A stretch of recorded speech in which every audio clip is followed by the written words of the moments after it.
Hello friends, welcome to మన Bommarillu. Upcoming రివ్యూలోకి వెళ్ళిపోదాం. పక్కా సాక్ష్యాలతో అపూర్వని జైలుకు పంపిస్తుంది భూమి. అపూర్వ జైలుకు వెళ్ళగానే శరత్చంద్ర తన రూమ్లోకి వెళ్ళి అపూర్వ ఫోటో తీసుకొని హాల్లోకి వస్తారు. నక్షత్ర, చెర్రీ అలాగే భూమి అందరూ శరత్చంద్ర వైపు చూస్తూ ఉంటారు.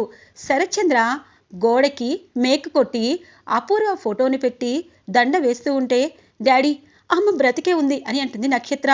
నువ్వు కాసేపు నోరు మూసుకొని ఉండు అని చెప్పి అంటూ ఉంటారు. ఇక ఇటువైపు భూమి, నాన్న అనగానే శోభాచంద్ర ఫోటోకున్న దండ తీసి అపూర్వ ఫోటోకి దండ వేస్తారు శరత్చంద్ర. అమ్మ భూమి, ఇన్ని రోజులు ఒక కాలాంతకురాలిని నమ్మి నిన్ను దూరం చేసుకున్నాను. మీ అమ్మని చంపిన ఆ పాపాత్మురాలు జైలుకు వెళ్ళడమే కాదు, నా దృష్టిలో చచ్చిపోయిన శవం లెక్క. మీ అమ్మ ఆశయాల కోసం నీకు ఏమీ చేయకపోయినా ఈ నాన్న పరువు ప్రతిష్ట కోసం నువ్వు డాన్స్ వేయడమే కాదు, భరతనాట్యంలో పైకి వెళ్ళి నా పేరు నిలబెట్టావు. మీ అమ్మ శోభాచంద్ర పరువుని నిలబెట్టావు. తను బ్రతికి లేకపోయినా తన కలని నిలబెట్టావు.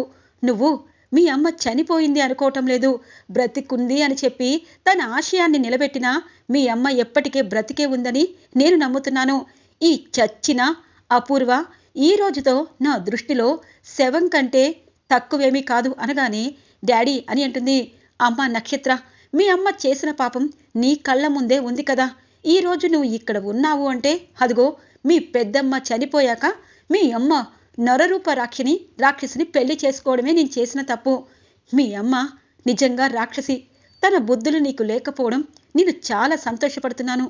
మీ భూమి యొక్క పవిత్రతని, మీ భూమి యొక్క మంచిని నువ్వు గుర్తుపెట్టుకొని నువ్వు తనకి సహాయంగా అక్కా చెల్లెల్లాగా కలిసిమెలిసి ఉండాలి. ఇక మీ అమ్మ పేరు నువ్వు నోటితో ఎత్తినా నేను ఊరుకోను అని అంటారు శరత్చంద్ర. మావయ్య, నిజమే, భూమికి ఎన్ని కష్టాలు, ఆ భూదేవంతా గొప్పతనం మన భూమికి ఉంది మామయ్య అని అంటారు చెర్రీ. నాకు తెలుసురా, భూమి గొప్పతనం నాకు తెలుసు. చెప్పమ్మా భూమి, నీకేం కావాలో చెప్పు. ఈ నాన్న నీకు చేయవలసిందంతా చేసే రోజు వస్తుందని అనుకోలేదు, కానీ నీ మంచితనం ముందు నీ పరువు ప్రతిష్ట, మీ అమ్మ కోసం నువ్వు ఇంటి పరువు ప్రతిష్ట కాపాడడం కోసం నీ భర్తని కూడా నువ్వు వదులుకున్నావు, విడాకులిచ్చావు.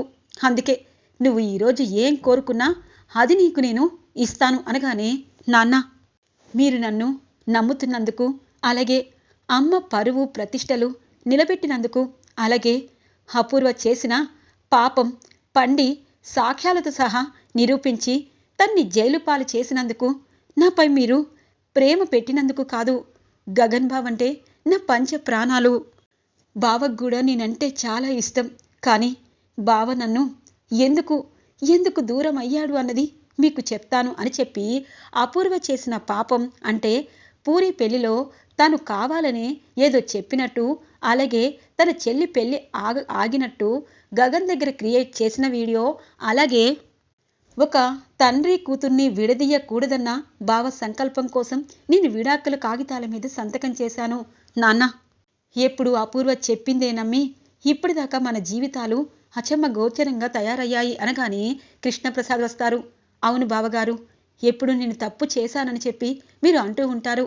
నేను తప్పు చేయడం కాదు, అసలు జరిగింది అని చెప్పి శోభాచంద్ర విషయంలో తన్ని ఎలా ఇరికించింది, మీరాని తను ఏ సందర్భంలో పెళ్లి చేసుకోవాల్సి వచ్చింది, అలాగే శారద అంటే తనకి ప్రాణమని, తన కొడుకు కూతురే జీవితం అని నమ్మిన ఒక పేదవాడి జీవితంతో అపూర్వ ఎలా ఆడుకుంది అని కృష్ణప్రసాద్ మొత్తం శరత్చంద్రకి చెప్పడంతో శరత్చంద్ర కుప్పకూలుతారు.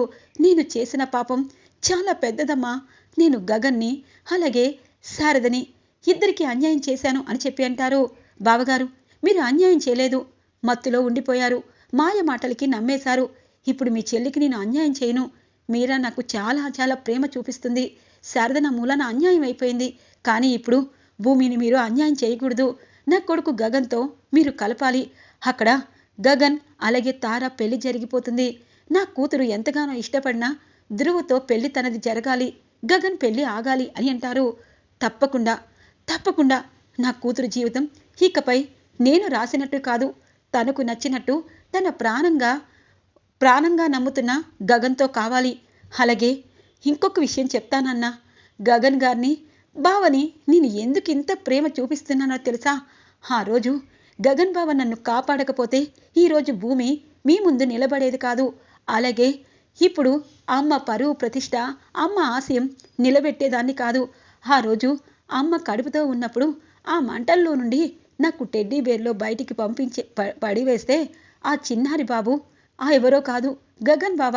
ఆ బావ నన్ను కాపాడి ఇదిగో ఇక్కడి దాకా తీసుకొచ్చాడు, మీ కళ్ళ ముందు నిలిపాడు.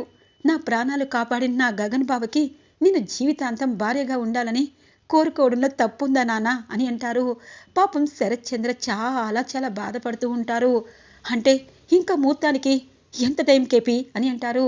ఇంకొక 10 నిమిషాల్లో ముహూర్తం బావగారు, త్వరగా మనం వెళ్ళి ఆపాలి అనగానే ఇక ముగ్గురు హుటాహుటిన పెళ్లి మండపానికి బయలుదేరుతారు. ఇది ఇలా ఉండగా తార, ధ్రువ, అలాగే పూరి, గగన్ పెళ్లి కూతురు పెళ్లి కొడుకుగా పెళ్లి పీట్లపైన కూర్చుంటారు. ఇక పంతులు గారు అంటారు, చూడమ్మా, మీ నలుగురిలో పెద్దవారు ఎవరు అని అడుగుతారు. పంతులు గారు, నేను అని అంటారు.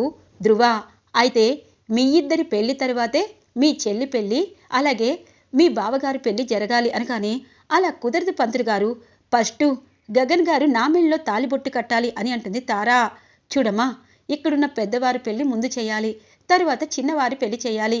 ముందు తార అలాగే గగన్ పెళ్లి జరగదు అని అంటారు. సరే, ఎన్ని నిమిషాలు తేడాతో జరగాలి అనగానే, ఒక 5 నిమిషాలు. ఇద్దరిది ఒకేసారి తాలిబొట్టు కరెక్ట్గా మీ అన్నగారు తార పూరి మెడలో కట్టాలి. తరువాత ఒక 5 నిమిషాల తర్వాత గగన్ గారు మీ మెడలో 3 ముళ్ళు వేయాలి అనగానే, 5 నిమిషాలే కదా, సరే పంతులు గారు అని అంటుంది. ఇక తార, ఇక శారద చాలా బాధపడుతూ ఉంటుంది. అమ్మ భూమి, నా జీవితంలాగా నీ జీవితం మారబోతుందా? నా కొడుకుని ఎంతగానో ప్రేమించావు. ఒక భర్త లేని, భర్త విడాకులిచ్చిన ఆడపిల్ల జీవితాలు ఎలా ఉంటాయో నాకు తెలుసు. నేను ఖచ్చితంగా ఈ పెళ్లిని ఆపాలి. అలాగే పూరి ఎంతగానో ఇష్టపడుతున్నా ధ్రువ తన మెడలో తాలిబొట్టు కడుతున్నాడు. ఇప్పుడు నేను ఈ నిర్ణయం తీసుకోకపోతే ఇక ఎప్పటికీ నేను మనిషిగా ఉండకూడదు, చచ్చిపోయిన దానితో సమానం అని చెప్పి ఇక తారని చూస్తూ అలాగే గగన్ని చూస్తూ ఉంటుంది. అత్తయ్య, నీకు భూమి అంటే ఇష్టం, కానీ ఇప్పుడు గగన్ గారు తన చెల్లి కోసం నా మెళ్ళలో 3 ముళ్ళేస్తారు. ఇద్దరి పెళ్ళిళ్ళు అయిపోతాయి. అప్పుడు నువ్వు ఇంటి నుండి బయటికి వెళ్ళక తప్పదులే శారదా అత్తయ్య అని అనుకుంటుంది. ఇక తారా, ఇది ఇలా ఉండగా నక్షత్ర కోపంతో ఊగిపోతూ ఉంటుంది. చెర్రి అంటాడు, చూడు నక్షత్ర, మామయ్యకి అన్ని నిజాలు తెలిసిపోయాయి. మీ అమ్మ దుర్మార్గమైన పని కోసం ఇల్లు వాకిలి అలాగే గగనన్నయ్య ఫ్యామిలీ ఈ ఫ్యామిలీ ఎంత సఫర్ అయ్యాయో. ఇప్పుడు మీ అమ్మ దారిలో నువ్వు వెళ్ళొద్దు అనగానే, ఒరే చెర్రి, నేను ఏమనుకుంటున్నావు? అపూర్వ అంటే ఏమనుకుంటున్నావు? తన కూతురిగా పుట్టినందుకు మా అమ్మని జైలుకు పంపిస్తారా? మీ అందరి అంతు తేలుస్తాను అని చెప్పి ఇంటి నుండి బయటికి వచ్చేస్తుంది. ఇక నక్షత్ర, ఇది ఇలా ఉండగా పూరి మెడలో తాలిబొట్టు కడతారు. ఇటువైపు ధ్రువ, అందరూ అక్షింతలు వేస్తారు. కరెక్ట్గా శారద కూడా వాళ్ళిద్దరికీ అక్షింతలేస్తుంది. ఇటు గగన్ కూడా చాలా ప్రేమగా అక్షింతలు వేస్తూ ఉంటారు. కానీ భూమి గుర్తుకొస్తూ ఉంటుంది. భూమి, ఏం చెయ్యాలి? ఈ పెళ్ళి ఎలా ఆగాలి? నా చెల్లి పెళ్ళి అయిపోయింది, నేను ఖచ్చితంగా చచ్చిపోతాను. నువ్వు లేకుండా నేను ఉండలేను భూమి. కానీ అమ్మ కోసం అమ్మని నువ్వు ఖచ్చితంగా చూసుకుంటావా భూమి? నాకు చచ్చిపోవాలనిపిస్తుంది అని చెప్పి పాపం గగన్ తన మీద తనకి అసహ్యం అనేది వేస్తుంది. గగన్ గారు, ఇప్పుడు మన పెళ్ళి అనగానే ఒక్కసారిగా శారద కుప్ప కూలిపోతుంది. అమ్మా అమ్మ అని చెప్పి అందరూ పరుగు పరుగున శారద దగ్గరికి వస్తారు. శారదకి హార్ట్ స్ట్రోక్ రావడంతో ఇక హుటాహుటిన గగన్ శారదని హాస్పిటల్కి తీసుకువెళ్తారు. పెళ్లి పిట్లపై నుండే పూరి, ధ్రువ అలాగే తార అందరూ పరుగు పరుగున హాస్పిటల్కి వచ్చేస్తారు. శారదకి ట్రీట్మెంట్ జరుగుతూ ఉంటుంది. డాక్టర్ బయటికి వస్తారు. ఇంతకు ముందు తన హార్ట్లో మేము బుల్లెట్ తీయడం జరిగింది కదా గగన్ గారు, తన్ని జాగ్రత్తగా చూసుకోవాలని పదే పదే చెప్పాము. కానీ మీరు తన్ని చాలా స్ట్రెస్కి ఫీల్ అయ్యేటట్టు చేశారు. ఇప్పుడు అక్కడే క్లియర్గా తనకి హార్ట్ స్ట్రోక్ వచ్చింది. తను ఇప్పుడు చాలా సీరియస్ కండిషన్లో ఉన్నారు. 24 అవర్స్ దాటేదాకా తన గురించి చెప్పలేము అని చెప్పి డాక్టర్ చెప్పడంతో పాపం గగన్ అమ్మా అని కుప్పకూలుతారు. ఇక పూరి బాధపడుతూ ఉంటుంది. తార మాత్రం, శారదత్తయ్య, నువ్వు చాలా పెద్ద ప్లాన్ వేశావా? నిజంగా నీకు గుండెపోటు వచ్చిందా? కొడుక్కి దూరం అవ్వాలని చెప్పి నేననుకున్నా. నిన్ను దూరం చేయాలి అనుకుంటే నా పెళ్ళిని ఆపేస్తావా? ఛా! ఆ భూమి ఇప్పుడు విడాకులిచ్చి బతికిపోయింది. నువ్వేమో ఆ భూమిని కాపాడడం కోసం హాస్ట్రోక్ తెచ్చుకున్నావు. గగన్ గారు కంగారు పడద్దు, అత్తయ్యకేమీ అవ్వదు అని అంటుంది.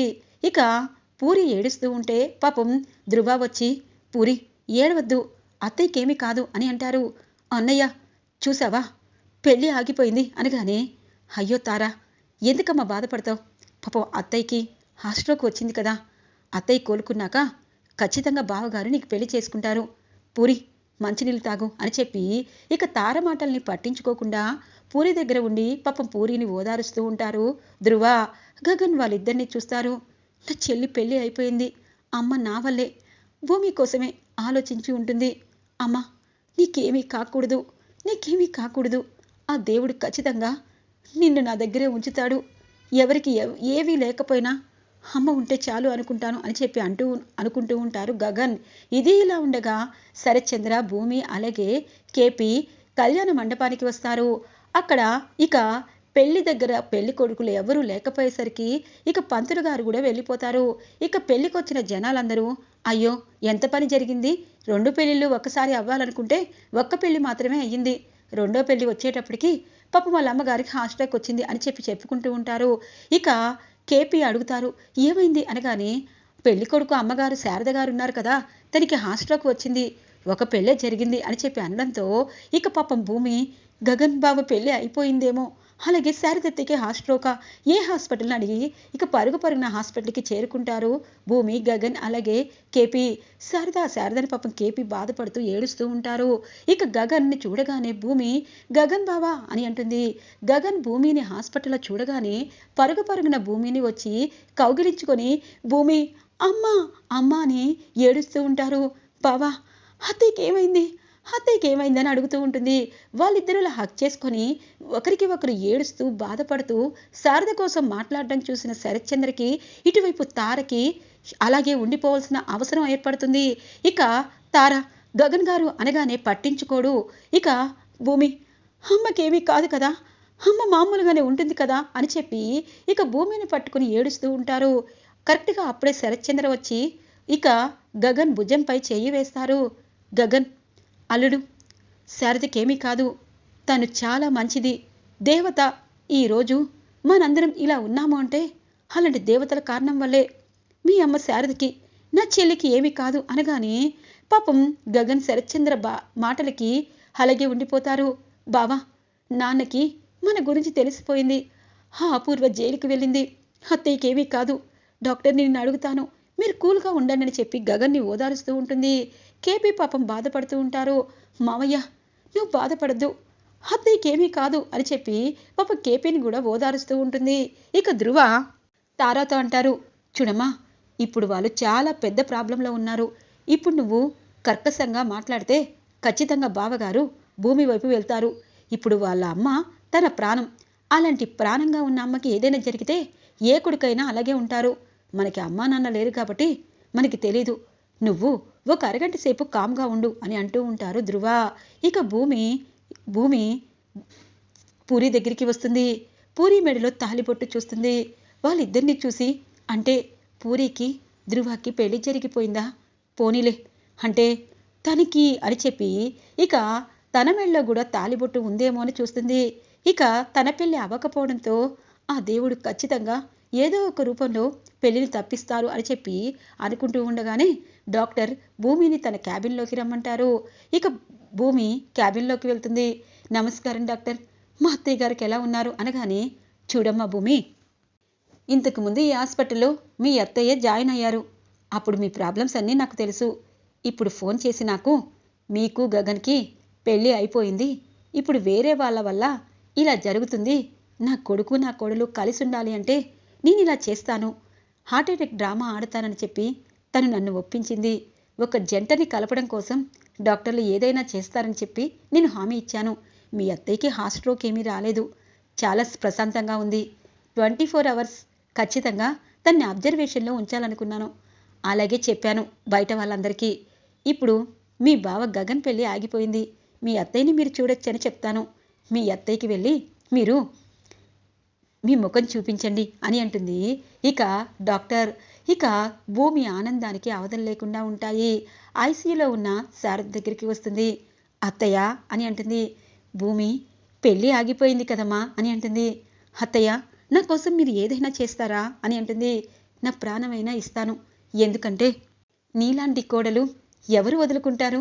నా గగన్కి నువ్వు భార్యగా జీవితాంతం ఉండాలి కదమ్మా అనగానే, అత్తయ్య, గగన్ బావ తారా పెళ్ళి ఆగిపోయింది. ఇంకొకసారి అనగానే, అలా జరగకుండా ఇక నీదే బాధ్యత అనగానే, అత్తయ్య, నాన్న మారిపోయారు. అపూర్వ జైలుకి వెళ్ళింది. ఇప్పుడు నాన్న బావతో నన్ను కలపడానికి వచ్చారు. ఈలోపు ఇలా జరిగింది అని చెప్పి ఇక నా బంగారు అత్తయ్య అని చెప్పి నుదుటిన ముద్దు పెట్టుకుంటుంది భూమి. ఇక శారద ఆనందంగా చూస్తూ ఉంటుంది. అర్జెంటుగా మామయ్యకి విషయం చెప్పాలత్తయ్య, మామయ్య బోరున ఏడుస్తున్నాడు అనగానే, అయ్యో అని చెప్పి అంటుంది శారద. ఈరోజు రివ్యూ ఇలా ఇంట్రెస్టింగ్గా ఎండ్ అవుతుంది ఫ్రెండ్స్. రాబోయే రివ్యూ కోసం మా ఛానల్ని సబ్స్క్రైబ్ చేసుకోండి. Thanks for watching friends.